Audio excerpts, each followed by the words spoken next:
नमस्कार, मैं हूँ रुचि शर्मा। वेब3 की तमाम बड़ी खबरें लेकर हाजिर हैं हम। गेमिंग स्टार्टअप गेम ऑन ने स्पेनिश सॉकर लीग के यूनाइटेड स्टेट्स और कनेडियन फैन बेस के लिए NFT बेस्ड फैंटेसी गेम्स विकसित करने के लिए ला लीगा नॉर्थ अमेरिका के साथ एक नई डील की है। फैन NFTs के रूप में ला लीगा प्लेयर्स के पैक्स खरीद सकेंगे और फैंटेसी लाइनअप्स बना सकेंगे जो पिच पर हर प्लेयर के रियल लाइफ परफॉर्मेंसेस के आधार पर पॉइंट्स अर्न करेंगे। उनके इन गेम प्लेयर्स अवतार्स को बूस्ट करने के लिए क्लीट्स, जर्सीज या हैट्स जैसे डिजिटल गियर भी खरीद सकते हैं, जिसकी वजह से पॉइंट्स मल्टीप्लाई होते हैं। गेम ऑन का La Liga branded web app 2024 के फर्स्ट क्वार्टर में यूएस और कनाडा में सोशल चैट फीचर्स और फैंस के लिए प्राइजेस जीतने की पेशकश के साथ शुरू होगा, जैसे cash, VIP, match tickets, signed merchandise और प्लेयर्स से मीट एंड ग्रीट्स तक एक्सेस। ये फर्म ला लीगा की दोनों सॉकर लीग्स के आसपास गेम विकसित करेगी, जिसमें top tier La Liga EA Sports और second tier La Liga Hypermotion शामिल हैं। बढ़ते हैं अगली खबर की ओर। NFT कम्युनिटी उत्साहित है क्योंकि माची का ऑडेशियस एप कॉइन प्रपोजल जो महीनों से चर्चा में था, जो आखिरकार आज वोटिंग स्टेज में पहुंच रहा है। प्रपोजल अगर एक्सेप्ट कर लिया जाता है तो हम NFTs को देखने के तरीके को रिडिफाइन कर सकते हैं, उन्हें डिजिटल वॉलेट से बाहर और टैंजिबल फिजिकल स्पेसेस म्यूजियम्स में ला सकते हैं।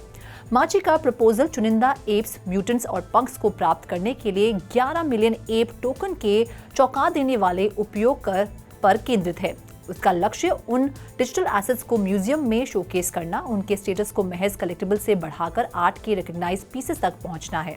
प्रपोजल की एक्सेप्टेंस के बाद एक नया गवर्नेंस टोकन, जिसे उपयुक्त रूप से DAM टोकन नाम दिया गया है, जिसे पेश किया जाएगा। इस टोकन का प्राइमरी फंक्शन NFT का सिलेक्शन और क्यूरेशन होगा। ओनरशिप और कम्युनिटी पार्टिसिपेशन की भावना को बढ़ावा देने के लिए व्यक्तियों को अपने एप टोकन को टाइम लॉक करने, अपने डैम टोकन एलोकेशन को सुरक्षित करने की अनुमति दी जाएगी। ये कदम 11 मिलियन एप टोकन की डिप्लॉयमेंट से प्रेरित संभावित सेलिंग प्रेशर को दूर करने की एक स्ट्रैटेजी प्रतीत होती है। प्रपोजल में आश्वासन दिया गया है कि कम से कम 50% कैपिटल का उपयोग पहले साल के भीतर किया जाएगा, जिससे इस एम्बिशियस प्रोजेक्ट का स्विफ्ट एग्जीक्यूशन और रियलाइजेशन सुनिश्चित होगा। इसके साथ साथ माची से कोई डायरेक्ट NFT परचेज सुनिश्चित करने वाला एक क्लॉज प्रपोजल में इंटीग्रेट किया गया है, जिससे ट्रांसपेरेंसी को बढ़ावा मिलेगा और कॉन्फ्लिक्ट के टकराव को दूर रखा जाएगा। बाकी अहम खबरों के लिए करते हैं विशाखा का रुख। अनिमोगा ब्रांड्स कॉर्पोरेशन लिमिटेड की सब्सिडरी कंपनी डेवाइज एंटरटेनमेंट ने बिटकॉइन इकोसिस्टम के लिए पहली बार मेटावर्स टोकन लॉन्च करने के अपने दृष्टिकोण को साकार करने के लिए होराइजन लैब्स के साथ एक स्ट्रैटेजिक पार्टनरशिप में प्रवेश किया है। समझौते के अनुसार horizon labs life beyond gaming metaverse technical token development और कंसल्टिंग सर्विसेज को प्रदान करेगी। डेवाइज एंटरटेनमेंट ने टोकन पेश करने की योजना बनाई है जो गेमिंग, ब्रांड और IRL एक्सपीरियंसेस के लिए बिटकॉइन पर एंटायर इकोसिस्टम को शक्ति प्रदान करने वाला पहला टोकन होगा, जिससे ही life beyond the first gaming metaverse बन जाएगा, जो in game assets, virtual lands और अन्य के लिए टोकन का उपयोग भी करेगा। डेवाइज एंटरटेनमेंट टीम, जिसमें अनिमोगा ब्रांड्स नेटवर्क के समर्थन से AAA गेमिंग दिग्गज शामिल हैं और ब्लॉकचेन और टोकनाइज्ड एक्सपीरियंसेस में अग्रणी होराइजन लैब्स Web3 स्पेस में सबसे एक्सपीरियंस टीम्स में से कुछ को रिप्रेजेंट करते हैं। बढ़ते हैं अगली खबर की ओर।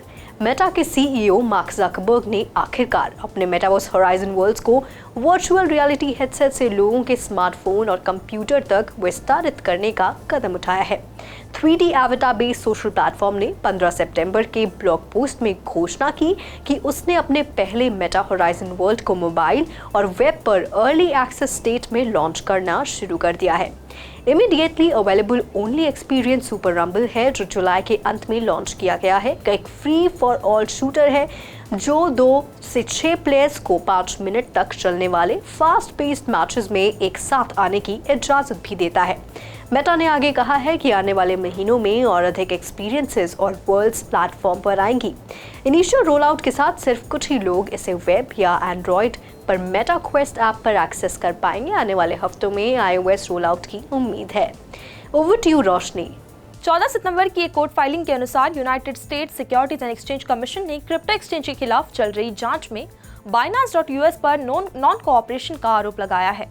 SEC ने अपनी कोर्ट फाइलिंग में कहा कि Binance.us की BAM नामक होल्डिंग कंपनी ने डिस्कवरी प्रोसेस के दौरान सिर्फ 220 डॉक्यूमेंट्स तैयार किए, कंसेंट ऑर्डर के तहत प्रस्तुत किए गए कई डॉक्यूमेंट्स में अस्पष्ट स्क्रीनशॉट और बिना तारीख या बिना सिग्नेचर्स वाले डॉक्यूमेंट शामिल है।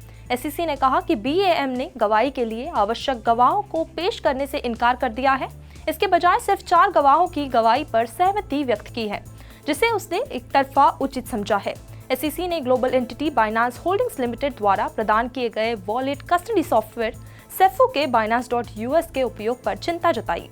SEC ने नोट किया कि BAM ने वॉलेट और कस्टमर फंड्स मैनेजमेंट में सेफो और बाइनांस की इन्वॉल्वमेंट के बारे में इनकंसिस्टेंट स्टेटमेंट दिए। तो आज के लिए बस इतना ही। ऐसी Web3 से जुड़ी खबरों के लिए देखते रहिए 3.TV। ऐसी और ज़्यादा अपडेट्स के लिए हमारी वेबसाइट www.3firstTV.io पर लॉग ऑन करें या फिर स्कैन करें QR कोड। Thank you.